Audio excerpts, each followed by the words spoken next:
É uma profissão do futuro, né? Eu vi uma reportagem esses dias. Muita gente não conhece o acompanhamento terapêutico. É um acompanhamento mais personalizado. Quando eu pego o paciente, eu pego ele em casa, de carro, vou conversando com ele, faço todo o acolhimento ao pegar ele em casa. Enquanto eu estou dirigindo, eu vou conversando com ele como foi a semana dele e faço as atividades que ele gosta de fazer, como esporte, dar uma volta na lagoa. A gente junto cria esse cronograma, sabe? É um trabalho bem diferenciado, que complementa o trabalho do psicólogo e do psiquiatra, não substitui. Isso é muito importante, porque às vezes a pessoa não sabe e fala assim: ah, eu vou contratar você, não vou contratar o psicólogo, não. Não dá para fazer, né? Uhum. As duas contratações. Eu falo: ó, o ideal é ter o psicólogo, ter o psiquiatra e ter o acompanhante terapêutico.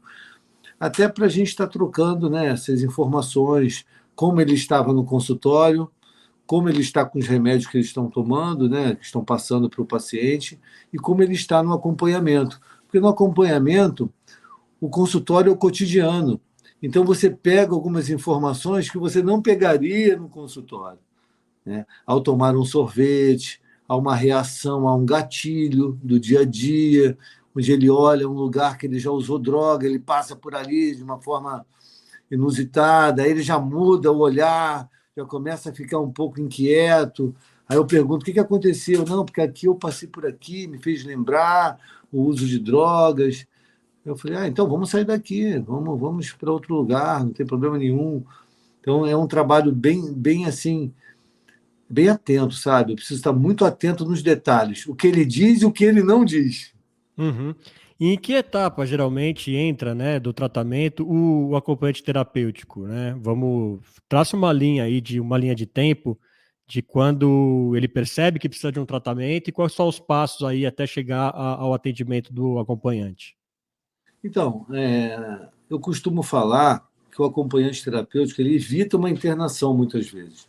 Porque a Uhum. pessoa trata antes de internar: ah, eu vou internar ele, não tem jeito, está perdendo o controle da vida, está pegando as coisas dentro de casa, está criando problemas, né, diversos, e vou internar. Eu falo: não, me dá uma chance, me dá aí uma semana como acompanhante que eu tento reverter esse quadro, né? E aí eu saio com a pessoa e falo com ela: ó, se você não mudar, a sua família vai te internar. Eu não quero que você seja internado, eu estou aqui por isso, porque eu acredito em você. É possível, se eu estou conseguindo, você também consegue. E aí eu tento de tudo evitar a internação. Mas quando eu não consigo, a família interna. Esse é um ponto. O outro ponto é depois da internação, que a pessoa já sai com discernimento emocional mais apurado, porque a pessoa está limpa já há um tempo, né? Já está em tratamento. Aí eu pego a pessoa e faço as atividades com ela durante o dia, né? Geralmente são de 2, 3 horas por dia, geralmente de 3 a 4 meses, até a pessoa ter autonomia de estar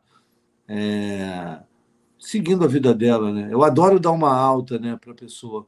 Muitas se apegam muito comigo, porque o meu perfil é esse mesmo, de acreditar na pessoa, de fazer elogios verdadeiros, de fazer acolhimento. Então a pessoa se apega, mas é preciso ela seguir sozinha. Tá, entendi. Não, bem bacana. E explica pra gente, né? Qualquer um pode ter acesso a isso, qualquer dependente químico, né? Como que tem a classificação disso? O cara tá num nível muito hard, ele precisa ser internado, ele precisa ficar um tempo fora mesmo, isolado numa casa de recuperação. Quais são aí os níveis, né, de dependência química que pode existir? Cada caso é um caso, né? Então, a gente precisa saber muito bem como foi a subjetividade desse paciente, qual é a relação dele com os parentes, aonde ele viveu, quais são as influências que ele teve no decorrer da vida dele, né? Qual é a frequência que ele usa a droga, qual é a quantidade que ele usa, qual droga ele usa. Eu costumo falar que tem o usuário, o abusador e o dependente químico. O usuário é aquele que usa, para e tem controle sobre o uso. Eu já fui usuário, né? Uhum. E o abusador é aquele que de 2 em 2 meses ele usa. Mas quando ele usa, ele bate o carro, atropela o cachorro, agride a esposa, para na delegacia e causa um problema enorme em 1 dia, 2 dias de uso. Ele abusa das substâncias de 2 em 2 meses.